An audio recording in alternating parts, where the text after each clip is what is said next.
마태복음 13장은 7개의 천국 비유로 이루어져 있습니다. 7개의 천국 비유는 천국의 특징을 우리들에게 알려주고요, 또 천국 백성의 삶은 어떠해야 하는지를 우리들에게 가르쳐주고 있습니다. 7개의 천국 비유를 살펴보면 핵심 주제가 2가지 있다는 것을 발견하게 됩니다. 그것은 첫 번째가 말씀이에요. 이 하나님의 나라 천국은요, 말씀을 통해서 우리들에게 임하게 되는 것입니다. 다른 통로가 없습니다. 말씀 외에는 예수님을 알고 믿을 수 있는 방법 없습니다.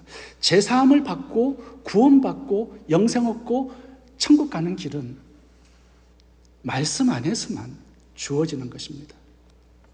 근데 중요한 것은요, 말씀의 능력이 있습니다. 그런데 말씀을 받아들이는 사람들의 마음의 자세와 상태에 따라서 이 천국이 임할 수도 있고 임하지 않을 수도 있다는 게 마태복음 13장의 중요한 핵심 메시지입니다. 첫 번째 비유가 씨 뿌리는 자의 비유와 4가지 밭의 비유인데요, 밭에 씨를 뿌립니다. 씨 뿌리는 자가. 근데 거기에서 천국이 임하는 게 아니라 그 씨를 받아들이는 마음밭, 여기에서 천국이 임하게 된다는 거예요. 그래서 하나님의 말씀을 받는 사람의 마음의 자세와 태도가 좋아야 된다는 거죠. 오늘 본문에 이 겨자씨 비유도 동일한 메시지를 주고 있습니다. 하나님의 말씀을 가치 있게 여겨야 한다는 것입니다. 하나님의 말씀을 최상의 가치로 여겨야 한다는 거예요. 그런 자에게 천국이 임한다라고 말씀하고 있습니다. 겨자씨가 상징하는 것은 뭘까요? 이 겨자씨가 보이지 않는 굉장히 작은 씨앗입니다. 이 겨자씨가 너무 작기 때문에 무능력하게 보이고 무가치하게 보일 수 있습니다. 하나님의 말씀이 그렇게 보여질 수 있다는 거예요. 사람들은 겨자씨의 겉만 보고 너무 작다고 무시하고 무가치하게 여기고 하나님의 말씀을 잘 받아들이지 않습니다. 그래서 천국이 임하지 않는 거예요. 예수님께서는 이 땅에 천국을 주시기 위해서 오셨습니다. 천국 복음을 수많은 사람들에게 강론하셨습니다. 씨를 뿌리고 다니셨어요.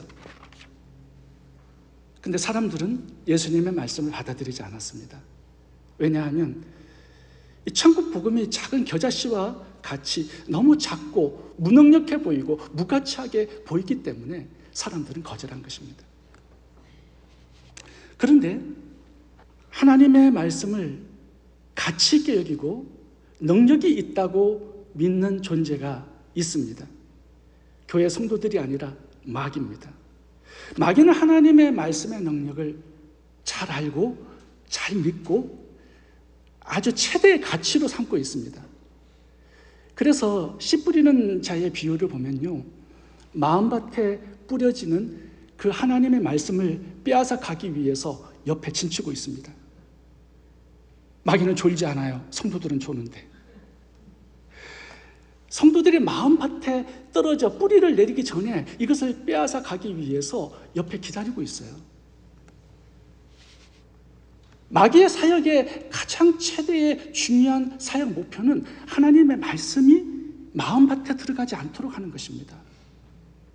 그래서 이렇게 설교하면 조는 사람들이 있어요. 막 잡생각하는 사람이 있고 벌써 설교하기 시작하면 입신해가지고 삼천청에 가 있는 사람이 있습니다. 그런데 신기하게도요, 축도할 때는 또 깨어나요.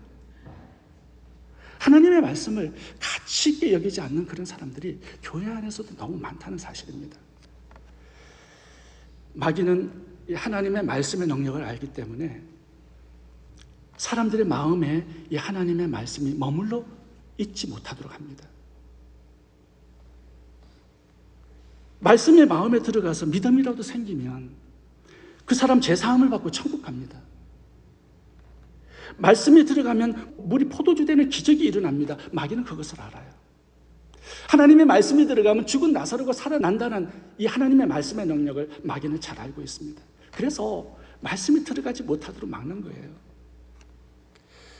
말씀이 들어가면 새로운 비전이 생기고 못된 습관이 고쳐지고 가정이 회복되고 하나님의 나라가 임한다라는 거 마귀가 너무나 잘 알고 있습니다.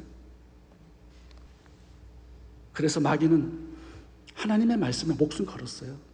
근데 성도들은 하나님 말씀에 목숨 걸지 않습니다.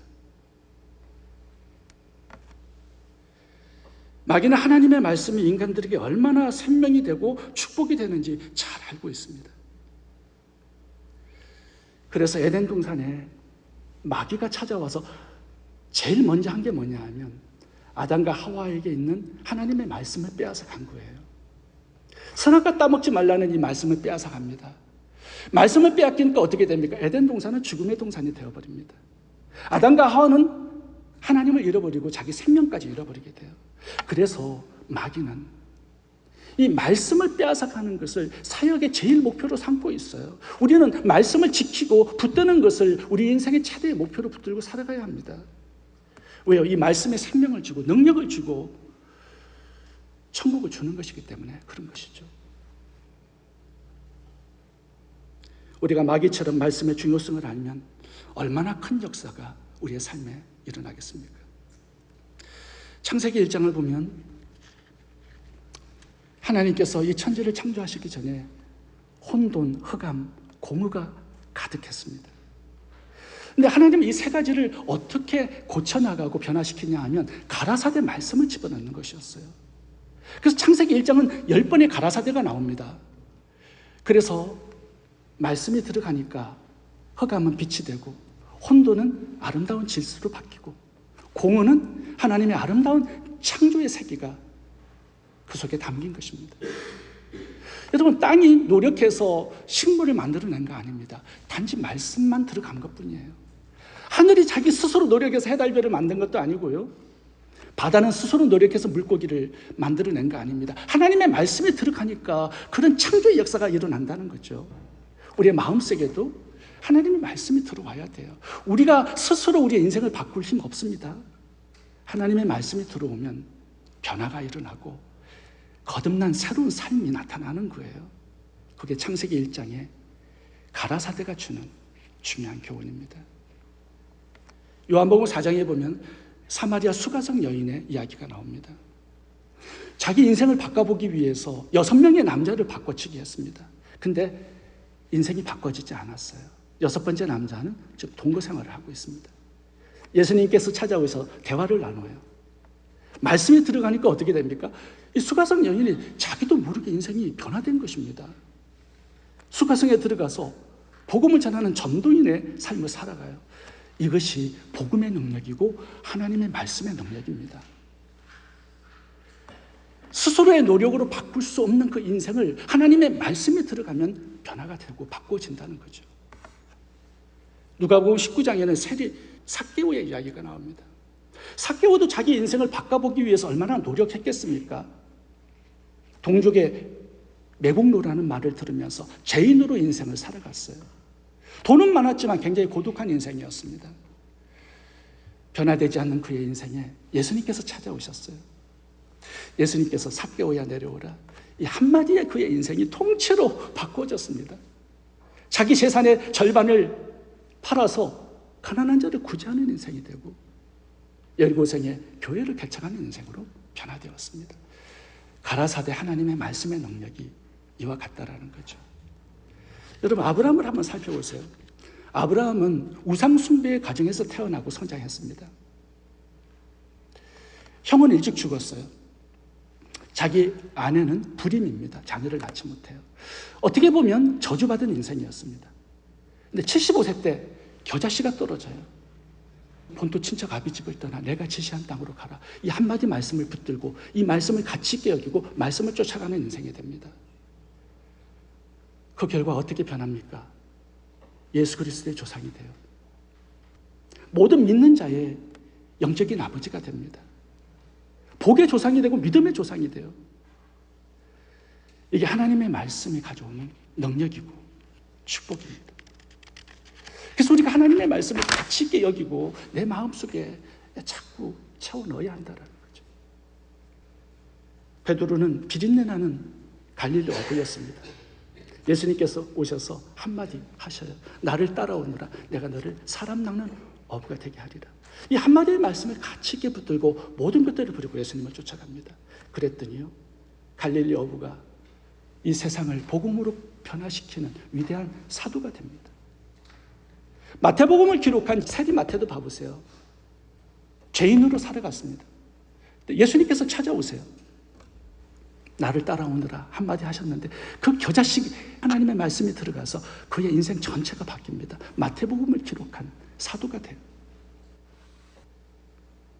가장 변화되기 어려운 사람은 누구였을까요? 저는 그라사 광인이라고 생각합니다. 우리가 지난번에 그라사 광인의 이야기를 살펴보았는데 군대 귀신이 들어갔어요. 2,000마리가. 그의 인생을 완전히 장악해버렸습니다. 근데요, 예수님이 가셔서 몇 마디 대화를 나누세요. 귀신아 나가라 하니까요, 2,000마리의 귀신떼가 나가버립니다. 그리고 온전한 정신이 되어서요, 대가분리의 복음을 전하는 사람이 됩니다. 이게 하나님의 말씀의 능력이에요. 이 능력의 말씀을 가치 있게 여기고 우리의 마음속에 채워넣을 때 우리의 마음도 변화되고 우리의 인생도 바꾸어진다라는 메시지를 주고 있는 것입니다.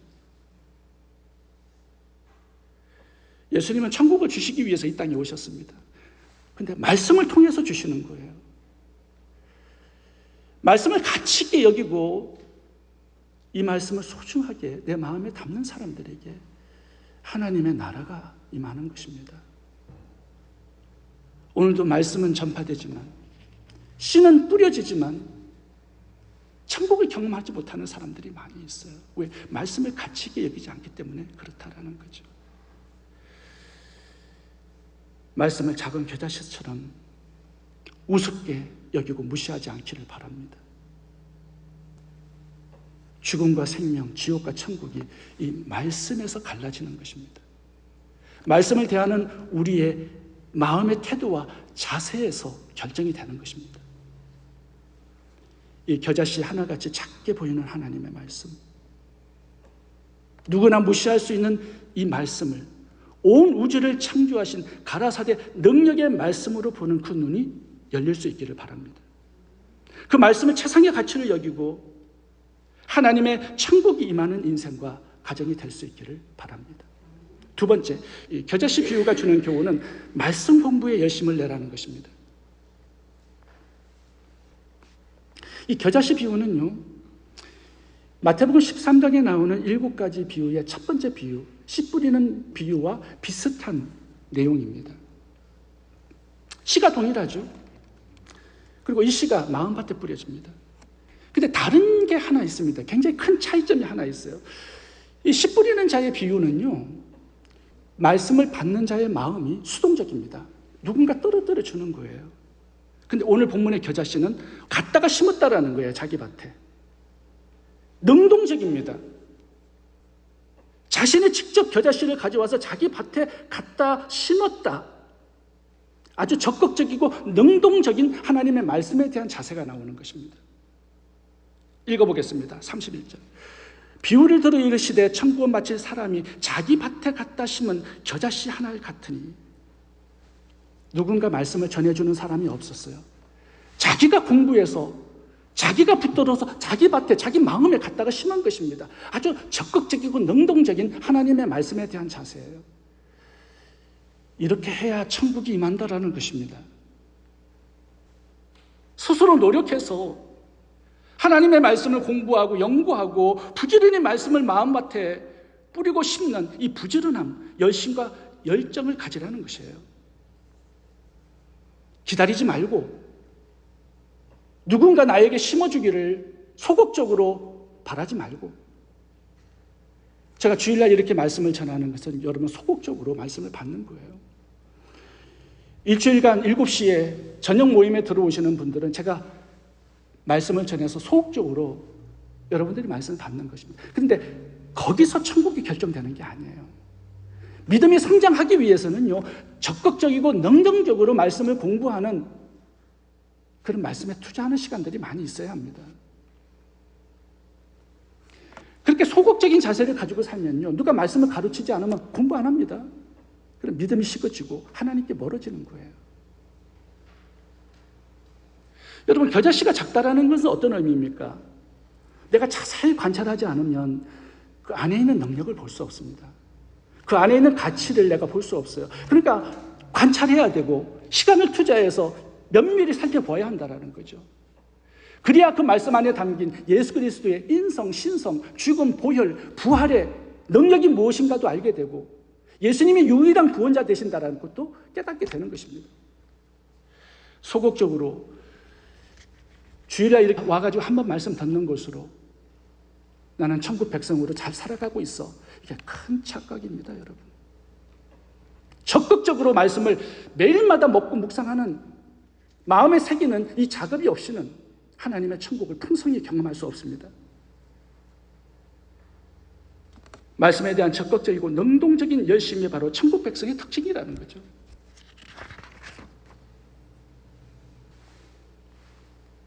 성경에 보면 하나님께 쓰임받는 모든 사역자들을 보면 전부 다 말씀에 대한 능동적이고 적극적인 자세가 있습니다. 베레아 사람을 봐보세요. 사도행전 17장 11절 보세요. 베레아 사람은 데살로니가에 있는 사람보다 더 신사적이어서 간절한 마음으로 말씀을 받고 이것이 그런가 하여 날마다 성경을 상고하므로 그 중에 믿는 사람이 많고 또 헬라의 기부인과 남자가 적지 아니하나. 이 베레아 지역에서는요, 많은 사람들이 말씀에 굉장히 적극적이었습니다. 말씀을 수동적으로 받았어요. 근데 이게 진짜 복음인가? 날마다 말씀을 상고하는 적극성이 있었다라는 거예요. 그러니까 믿는 자들이 아주 많았다는 거죠. 이 동네. 천국이 풍성하게 임했어요. 어디에서? 적극적이고 능동적으로 말씀을 대하는 그 마음에서 그렇다라는 거예요. 사도행전 6장에 나오는 이디오피아 내시를 봐보세요. 그 당시는 성경을 구입하는 게 어려웠습니다. 서기관이 하나하나 글자를 적어서 성경을 필사하고 만들어내는 시대였기 때문에 오늘날 우리처럼 이렇게 성경을 가지고 다닐 수가 없었어요. 근데 이디오피아 내시는 이사야 두루마리 한 권을 구입을 했어요. 아마 굉장히 고가의 구입을 했을 겁니다. 마차를 타고 다니면서 늘 말씀을 묵상하고 공부해요. 이사야 53장을 읽었는데 이걸 깨닫지 못하는 겁니다. 그곳에 예수님의 순환과 죽음에 대한 예언이 나오거든요. 그래서 하나님께 기도했을 거예요. 이 말씀을 깨닫게 해달라고. 말씀에 관심 있는 자에게 하나님 관심을 두시는 거예요. 말씀을 보는 자에게 하나님 보시는 것입니다. 깨닫기를 사모하는 자에게 주님께서 말씀을 깨달을 수 있도록 개입하세요. 빌립 집사를 보내서 이사야 53장에 예수 그리스도의 죽음을, 부활을 믿도록 만들어 주셨어요. 침례를 받고 이디오피아로 들어가서 복음 전파자의 사명을 감당합니다. 하나님 사랑하는 자들을 보면 한 가지 특징이 있어요. 말씀에 아주 열심입니다. 다윗도 그렇지 않습니까? 3만 명의 인물이 성경에 나오는데 다윗처럼 말씀에 특출난 열심을 가진 자 드뭅니다. 시편 119편 147편을 읽어보겠습니다. 내가 날이 밝기 전에 부르짖으며 주의 말씀을 바라싸우며 주의 말씀을 조용히 엎드리려고 내가 새벽녘에 눈을 떴나이다. 밤이 깊었는데 안 자요. 말씀을 공부하려고. 새벽이 되기 전에 일어나서 하나님께 기도해요. 말씀을 깨닫게 해달라고. 그러니까 하나님은 다윗에게 예수 그리스도의 죽음과 부활에 대한 예언을 다 가르쳐 주셔서 시편에 메시아 시편들이 많이 나옵니다.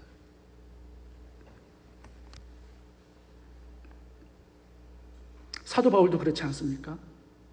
사도 바울은 예수님을 만난 다음에 예수님이 진짜 구약에서 예언한 그 메시아가 맞는지 아라비아 사막으로 가서 3년간 공부를 했습니다.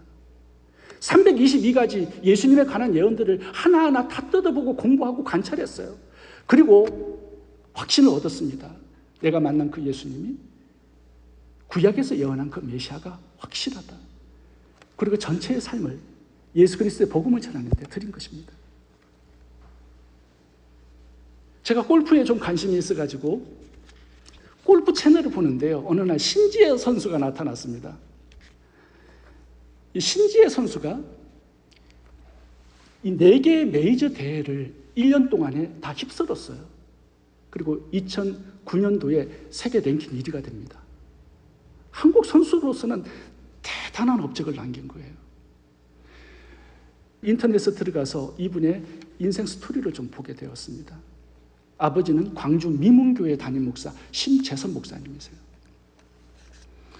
어머니는 중3 때 교통사고로 돌아가셨습니다.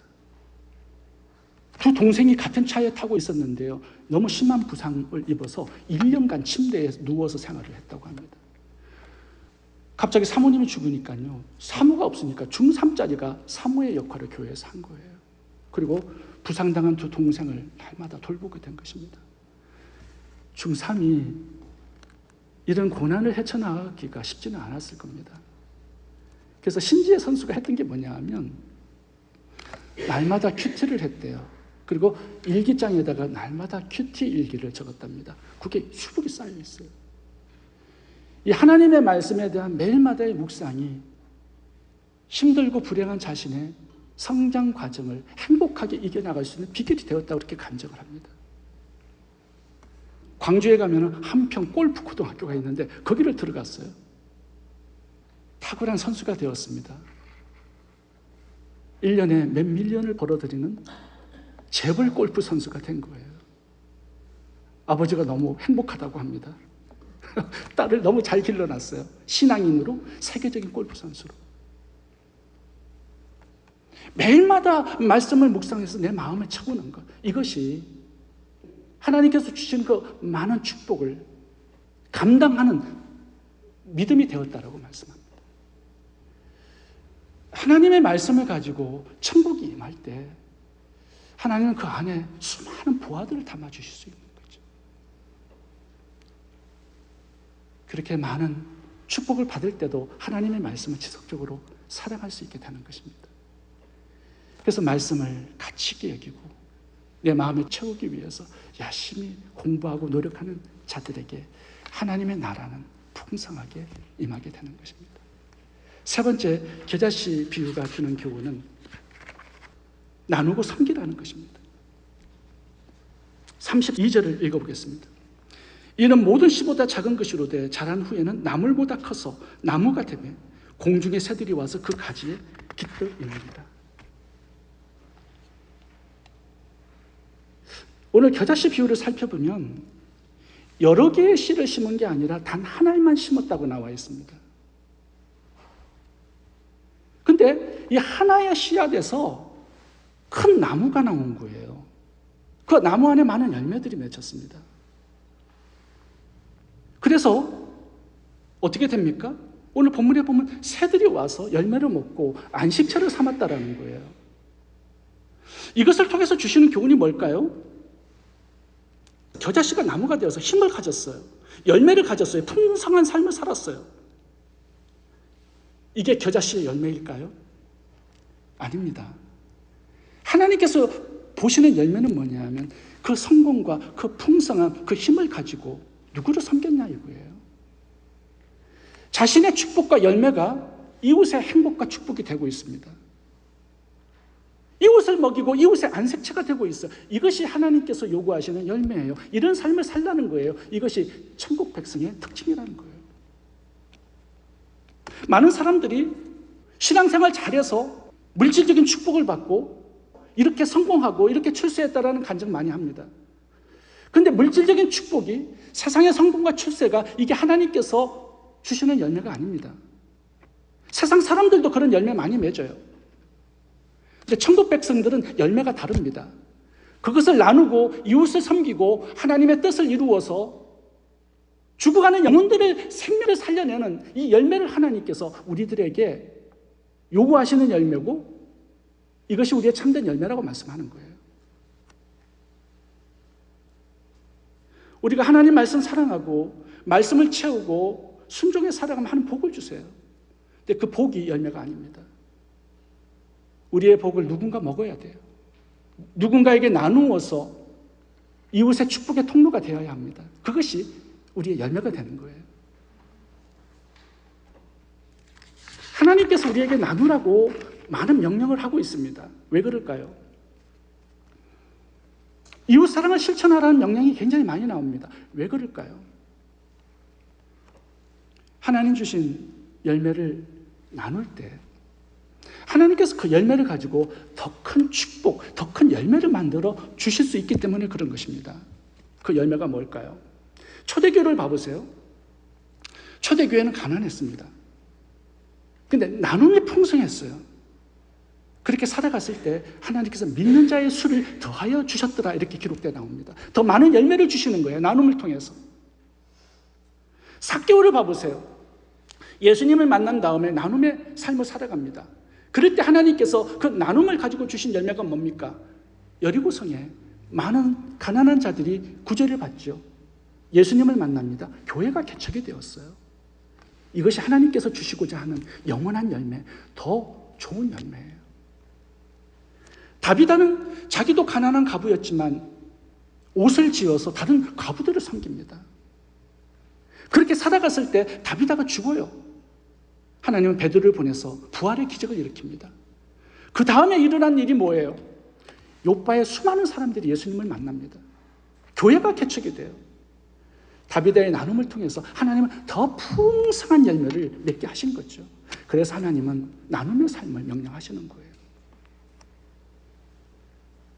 제가 경남남도 산청군에서 살았습니다. 이게 우리의 고향입니다. 제가 6살 때 우리 고향에 교회가 하나 섰어요. 제가 그 교회를 6살 때부터 다니기 시작했습니다. 근데 이 교회가 누가 세운 교회인가 궁금해가지고 리서치를 했습니다. 물론 한국분이 세우셨는데요. 그 이전에 경남 산청군에 오신 선교사님 한 분이 있었어요. 호주분이신데 호주의 빅토리아 장로교회에서 파송된 데이비스라는 선교사님이 우리 동네에 오신 거예요. 호주에서 배를 타고 부산항에 도착을 하셨습니다. 1800년도에.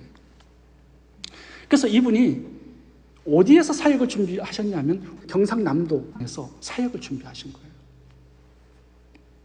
근데요, 사역을 준비하면서 천연두에 걸리고 폐렴에 걸려서 한국에 도착한 지 6개월 만에 사망합니다. 그리고 모든 것이 끝난 것처럼 보였습니다. 데이비스 선교사님 그 시체를 호주의 빅토리아까지 운반해서 거기서 장례식을 치렀습니다. 장례식에 호주의 모든 교회 성도님들이 모였어요. 그래서 대한민국이라는 이름도 처음 들어보고, 그리고 부산이라는 이름도 처음 들어보고, 경상남도 산청군이라는 이름도 처음 들어본 것입니다. 장례식이 마쳐지고요. 이 데이비스 선교사님의 사역을 이어서 하겠다고 한 청년이 78명 빅토리아 교회에서 한국으로 파송되어서 경상남도 그쪽 부근에서 선교 본부를 차린 거예요. 78명이 빅토리아 교회에서 파송이 되었습니다. 그 이후에 166명의 호주 선교사들이 이 데이비스 선교사님을 이어서 경상남도와 부산 지역에서 사역을 시작합니다. 놀라운 일들이 벌어져요. 지금 136년이 흘렀습니다. 부산에만 1612개의 교회가 있어요. 그리고 30만 명 가까운 성도들이 신앙생활을 하고 있습니다. 136년 전에 데이비스 선교사는 부산 땅에 떨어진 작은 한 알의 겨자씨였습니다. 땅끝까지 복음을 전하라는 이 하나님의 명령에 순종해서 한국 땅을 밟은 거예요. 작은 순종을 드린 거죠. 그러니까 6개월 만에 순교한 거예요. 모든 것이 끝난 것처럼 보였습니다. 그런데 하나님은 그 작은 순종을 통해서 부산 땅에 136년 동안 천국을 만들고 계셨습니다. 1600개의 교회를 열매로 경작하고 계셨던 것입니다. 데이비스 선교사님이 뿌린 생명의 씨앗은요, 지금도 계속 자라고 열매를 맺고 있습니다. 대표적인 부산의 교회가 수영로 장로교회입니다.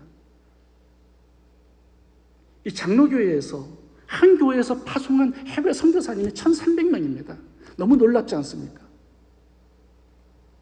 언더우드 아펜젤러 선교사님이 땅끝까지 복음을 전하라는 이 작은 명령 하나를 붙들고 한국 땅을 찾아왔을 때 250년이 지난 오늘날 봐보세요. 대한민국에 6만 개가 넘는 교회가 세워졌습니다. 전 세계로 25,000명의 선교사님들이 지금 복음의 씨앗을 뿌리고 있어요. 겨자씨 같은 작은 하나님의 말씀에 대한 순종이 이런 엄청난 열매를 맺는다라는 말씀을 교훈으로 주고 있는 것입니다. 우리 교회도 그렇지 않습니까? 우리 작은 교회에서 지난해에도 50%의 재정을 선교비로 사용을 했습니다. 지금도 감비아에 복음의 씨앗이 떨어져서 열매를 맺고 있습니다. 탄자니아도 그렇고 인도도 그렇고 수많은 세계 여러 지역에 우리가 뿌린 복음의 씨앗들이 지금 무럭무럭 자라고 열매를 맺고 있는 것입니다. 말씀에 대한 작은 순종이 이런 큰 열매를, 풍성한 열매를 하나님께서 맺게 하신다는 사실을 우리가 알아야 합니다.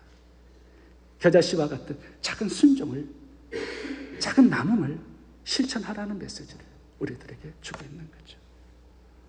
오늘 겨자씨 비유의 교훈은 무엇입니까? 비록 말씀이 겨자씨처럼 작게 보이고 무능력하고 무가치하게 보여도 말씀을 무시하지 말라는 것입니다. 생명과 천국을 결정하기 때문에 최상의 가치로 여기고 소유하기 위해서 열심을 내라는 것입니다. 그리고 작게 나눔을 실천하라고 말씀합니다. 우리의 나눔을 통해서 하나님은 더 큰 구원의 열매를, 풍성한 열매를 맺게 하실 것입니다. 기도하겠습니다.